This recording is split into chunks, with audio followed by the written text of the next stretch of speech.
This is Talkin Hoopz. We talking about practice. Not a game, not a game, not a game. We talking about practice.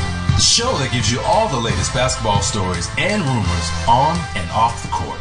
You're hitting the wrong person. Don't you know you're hitting Ron Artest? Talkin Hoopz. The show that discusses real NBA stories, gives you all the latest rumors, and gets you into heated debates. Where's Bosh? Where's Leo? He's not in the playoffs. Steve Nash. Bosh would be in the playoffs. Chris Bosh is not even in the first round of the playoffs. Talkin Hoopz. Hosted and produced by AJ. Talkin Hoopz, talkinhoops.com. Quick addition for you. And on the line with me as we speak is the Heat television broadcaster and announcer, John Crotty. John, welcome to Talkin Hoopz. Hey, AJ, how are you? All right. Doing well. Just a lot of stuff going on in basketball. Draft is tonight.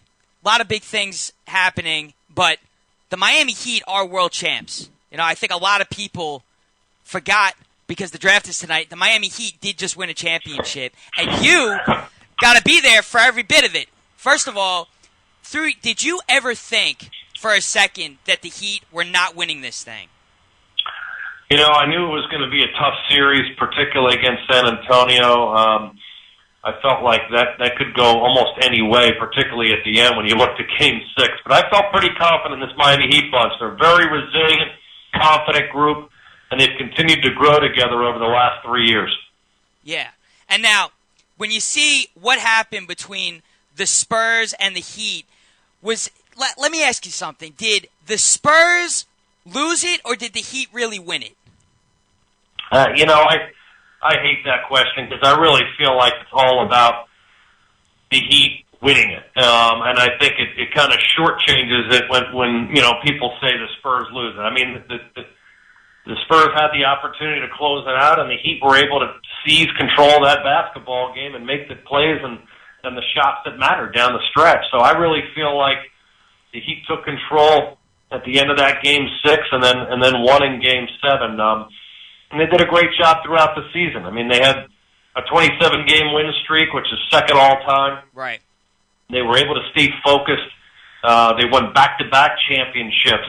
Only 5 teams have ever done that. So they were under incredible pressure to bring their A game night in and night out against teams who really were always, rising to the occasion to play against the Heat. Yeah. And now, Ray Allen obviously hit one of his biggest shots of his career. Game 6.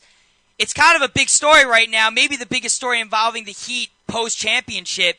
Is this guy opting out of his contract? And obviously the Heat want him back, but what do you think is ultimately going to happen?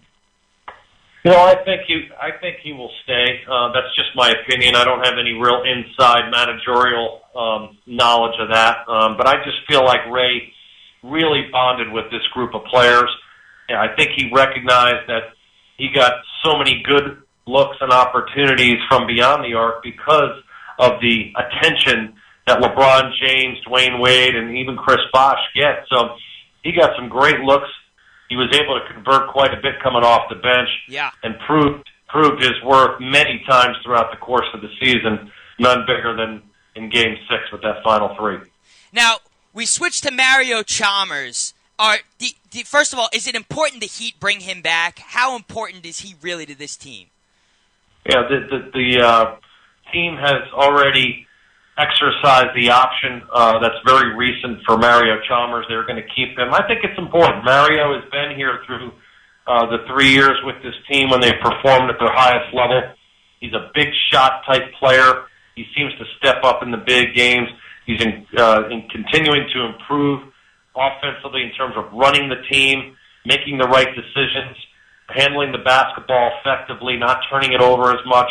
He also is being a little bit more consistent on the defensive end. He's always had the ability to steal the basketball, but at times he's overcommitted there. He's doing a better job of picking his spots, and I think Coach Eric Spoelstra and the staff has been happy with his play throughout the course of the season. Now, Chris Anderson, do we see him coming back to the Miami Heat? He seemed to be a crucial part in this championship and also just a fan favorite. Yeah, he definitely has been. He's a true character. But his energy and his effort, along with his defense and then his shot blocking. I think the other thing that he brought was the ability to finish on the offensive end. He had Joel Anthony, who's a similar type of player, but the Birdman was able to bring in that offensive ability to finish around the rim with better hands, setting screen and rolls, diving to the basket, finishing with lobs. He was a critical part of that 27-game win streak. He actually has an NBA record in terms of winning percentage and the amount of games that he was part of his team. So he was a perfect fit at the right time. LeBron James has publicly said that he'd love to have him back. I think a lot of that's just going to be, can they work out the financial arrangement? Okay, and then it sounds like you like Chris Anderson a lot yourself also from everything you've described. Do you think we'll see you maybe sporting a little faux hawk calling the games next season? That will definitely not happen, AJ. Definitely not. All right, I'm going to leave you with this, John. One last question. Greg Oden working out in Miami, Pat Riley, they flirted with the idea. What do you think? Anything there? Well, it's possible. I think when you look at what happened during the course of this playoffs, the one thing that, that continued to occur, a pretty common theme against the Chicago Bulls, against the Indiana Pacers, against the San Antonio Spurs, was trying to guard big, strong type frontline players. And the Heat obviously showed they could get through that by winning the championship, but by having more height and guys who can contribute in that front court, I think that's something that the Heat, would potentially look to bolster that type of position. So that would not surprise me. It's an interesting play. He's obviously skilled.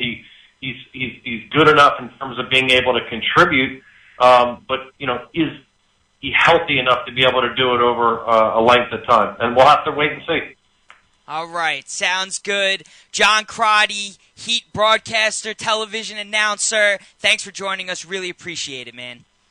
You got it. Take care, AJ. Have a great one. All right, you too. Bye-bye.